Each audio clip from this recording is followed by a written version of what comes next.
Hello everyone, welcome back to my channel. আজকে একটা সুন্দর রেসিপি নিয়ে তোমাদের সামনে চলে এসেছি। আমাকে অনেকেই বলেছিলে নিরামিষ কোনো রেসিপি করে দেখাতে, তো আমি পনিরের ওপরে আমি পরে একটা রেসিপি বানিয়ে দেব। আজকে আমি বেগুনের সাথে একটু নিরামিষ আইটেম বানিয়ে তোমাদের সাথে শেয়ার করব।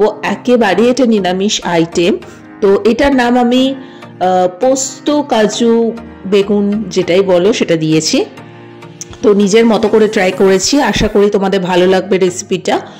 সো বেগুন যেহেতু, তো বেগুনটা তো ডুমো ডুমো করে কেটে রেখেছি। তার সাথে এটা হচ্ছে কাজু বাদাম আর পোস্ত বাটা, এটাই হচ্ছে মেন ইনগ্রেডিয়েন্টস। তার সাথে রয়েছে টক দই, কারণ এখানে মেন আমি টক দইটা ইউজ করব, যেহেতু নিরামিষ আইটেম তাই সেরকমভাবে অন্য কিছু ইউজ করা যাবে না বলে টক দইটা ইউজ করলে ভালো লাগে নিরামিষ আইটেমে খেতে।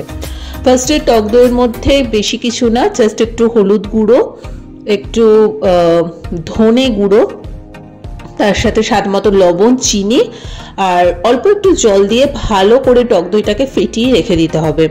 এই মশলাগুলো আমি আগে থেকে করে রাখলাম, কারণ তাতে রান্নার সময়টা বেশি সুবিধা হয়। আলাদা করে কড়াইতে দেওয়াই যায়, কিন্তু আমার মনে হয় আগে থেকে মশলাগুলো তৈরি করে রাখলে কি রান্নাতে অনেকটা সুবিধা হয়। সো খুব ভালো করে ফেটিয়ে মিশ্রণটাকে আমি সাইডে রেখে দিলাম। এবার চলো পুরো রান্নাটা তোমরা দেখতে থাকো।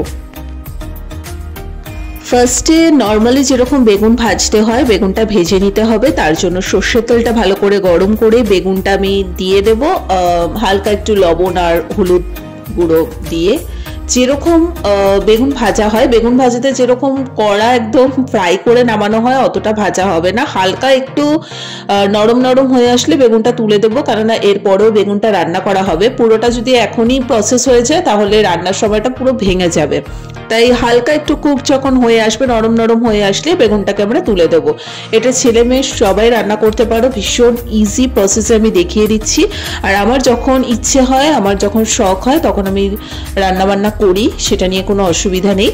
তো অবশ্যই জানাবে যে তোমাদের কেমন লাগছে আমার প্রতিদিনের এই রেসিপির ভিডিওগুলো যখন শেয়ার করি।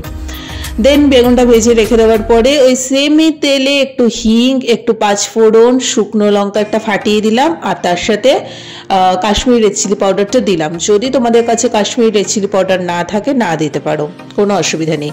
একটু যখন হালকা স্মেল আসবে তখন তার মধ্যে একটু আদা একটু জাস্ট থেতো করে রেখেছিলাম বা হালকা একটু গ্রেট করে রাখা যেটাই বলো সেটা এর মধ্যে দিয়ে হালকা একটু নাড়াচাড়া করতে হবে। তারপরে এখানে ওই কাজু বাদাম আর পোস্ত বাটাটা ভালো করে দিয়ে নাড়াতে হবে যতক্ষণ অবধি তেল ছেড়ে আসছে, এবং সুন্দর করে যতক্ষণ অবধি পোস্তর কাঁচা গন্ধটা বেরিয়ে যাচ্ছে ততক্ষণ কিন্তু সুন্দর করে নাড়াতে হবে। তারপরে আঁচটাকে একদম লো ফ্লেমে করে টক দইয়ের মিশ্রণটা দিয়ে দিতে হবে। টক দইয়ের মধ্যে আগেই দেখিয়ে দিয়েছি যে আমি কি কি মশলা এখানে ইউজ করেছি, সেইটা দিয়ে ভালো করে এটাকে নাড়াচাড়া করতে হবে। যখন দেখবে তেল ছেড়ে আসছে তখন একটুখানি জল দিয়ে জিনিসটাকে ভালো করে ফুটতে দিতে হবে। যখন তেল ছেড়ে আসবে এবং ফোটা শুরু করে দেবে তখন তার মধ্যে যে বেগুনটা আমরা ভেজে রেখেছিলাম সেই বেগুনটা আমরা এখানে অ্যাড করে দেবো।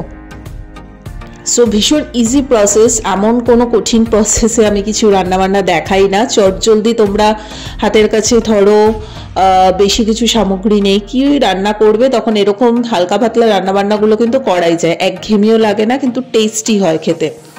আর এখানে কিন্তু মানে তেলটা তোমাদের মতো করে দেবে, ঠিক আছে, যতটুকু খাও তোমরা।